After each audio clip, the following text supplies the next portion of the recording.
राज्य हादरवून सोडणाऱ्या राईनपाडा हत्याकांडाचा अखेर 5 फेब्रुवारी रोजी निकाल लागलाय। 5 भिक्षुकांची हत्या प्रकरणी धुळे न्यायालयाने 7 जणांना दोषी ठरवून त्यांना जन्मठेपेची शिक्षा सुनावली आहे। धुळे न्यायालयाने न्यायमूर्ती एम ख्वाजा यांनी 7 आरोपींना सजा सुनावली आहे। या निकालाकडे संपूर्ण राज्याचे लक्ष लागून होते। साक्री तालुक्यातील राईनपाडा येथे जमावाने पोरं धरणारी टोळी समजून भारत शंकर भोसले, भरत मावळे, दादाराव भोसले, आगनुक इंगोले, राजू भोसले या गोसावी धावरे समाजातील भिक्षुकांची हत्या केली होती। हे हत्याकांड 1 जुलै 2018 रोजी राईनपाडा ग्रामपंचायत कार्यालयात घडले होते। दरम्यान या घटनेने संपूर्ण राज्य हादरले होते। कवयोची परिसीमा गाठणाऱ्या या घटनेचा जलद निकाल लावण्याचे आश्वासन तेव्हा सत्ताधाऱ्यांनी दिले होते। मात्र शासन बदलल्यानंतर निकालासाठी 6 वर्षाची प्रतीक्षा करावी लागली। अखेरीस यातील 7 आरोपींना जन्मठेपेची शिक्षा सुनावण्यात आली आहे। जन्मठेप सुनावल्यामध्ये आरोपीमध्ये महारू ओंकार पवार, दशरथ पिंपळसे, हिरालाल ढवळ्या गवळी, गुलाबरामा पाडवी, युवराज मनु बौरे, मोतीलाल काशीनाथ साबळे या 7 आरोपींचा समावेश आहे। धुळे जिल्हा दंडाधिकारी क्रमांकाचे 1 चे न्यायमूर्ती एम ख्वाजा यांच्या समोर खटल्याचे कामकाज चालले आहे।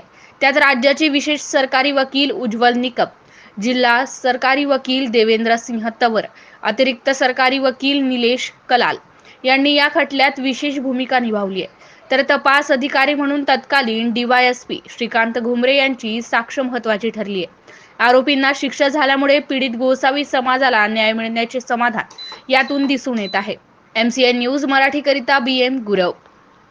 1 जुलै 2018 सोलापूर जिल्ह्यातील मंगळवेढा येथे अत्यंत दुष्काळ होता आणि त्यामुळे मंगळवेढा तालुक्यातील एकूण 5 व्यक्ती भिक्षुकी मागण्याकरता आपल्या जिल्ह्याबाहेर निघाले आणि ते जवळजवळ धुळे जिल्ह्यातील राईनपाडी गावी पोहोचले। राईनपाडा या गावात ते भिक्षुकाची मागणी करण्याकरता आले असताना त्या दरम्यान धुळे जिल्ह्यात काही तालुक्यामध्ये लहान मुले पळवणाऱ्यांची टोळी आलेली आहे। त्यांचे किडनी ते काढून घेतात आणि ती विकतात असं समाज माध्यमावरून ती खोटी न्यूज पसरवल्यामुळे या 5 लोकांना राईनपाडी येथील गावातील